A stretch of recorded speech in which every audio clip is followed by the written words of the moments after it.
और बहुत सारे आउटकम के साथ आज हमारी ये समिट आगे बढ़ रही है।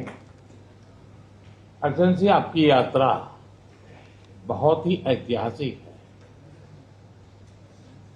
2001 में जब आपने कार्यभार संभाला और भारत की आपकी यात्रा पहली हुई, उसको आज 25 साल हो गए और उस पहली यात्रा में ही स्ट्रेटेजिक पार्टनरशिप की एक मजबूत नींव रखी गई थी। मेरे लिए पर्सनली भी खुशी की बात है कि आपके साथ मेरे परिचय को और संबंधों को उसको भी 25 साल हो गए हैं। एक्सेलेंसी, मैं मानता हूं कि ये जो 2001 में आपने जो भूमिका अदा की, एक विजनरी लीडर कैसे सोचता है, कहाँ से शुरू करता है और संबंधों को कहाँ तक पहुंचा सकता है, इसका एक उत्तम उदाहरण भारत रशिया के संबंध है। एक्सेलेंसी, यूक्रेन के संकट के बाद हमारी लगातार चर्चा होती रही है। आपने भी समय समय पर एक सच्चे मित्र के रूप में हमें सभी चीजों से अवगत कराया है। मैं समझता हूं कि ये विश्वास बहुत बड़ी ताकत है और आपको मैंने अनेक बार इस विषय की चर्चा भी की है और विश्व समक्ष भी मैंने रखा है कि विश्व का कल्याण शांति के मार्ग पर ही है।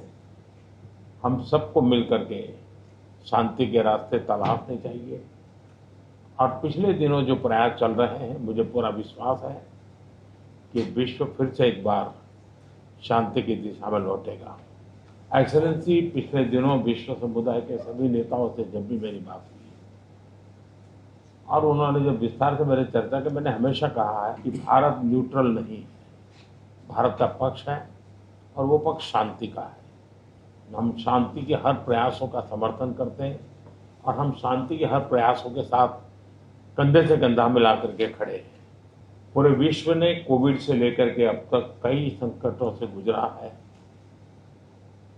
हम आशा करते हैं कि बहुत ही जल्द विश्व को चिंताओं से मुक्ति मिलेगी और एक सही दिशा में प्रगति के राह पर विश्व समुदाय को एक नई आशा पैदा होगी।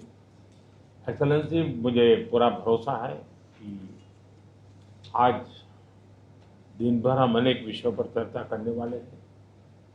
भारत और रशिया के आर्थिक संबंधों का अधिक विस्तार हो, हम नई नई ऊंचाइयों को प्राप्त करें, ऐसे बहुत ही आशावादी आउटकम के साथ हम हमारी इस मीटिंग को आगे बढ़ाएंगे, ये मेरा पूरा विश्वास है।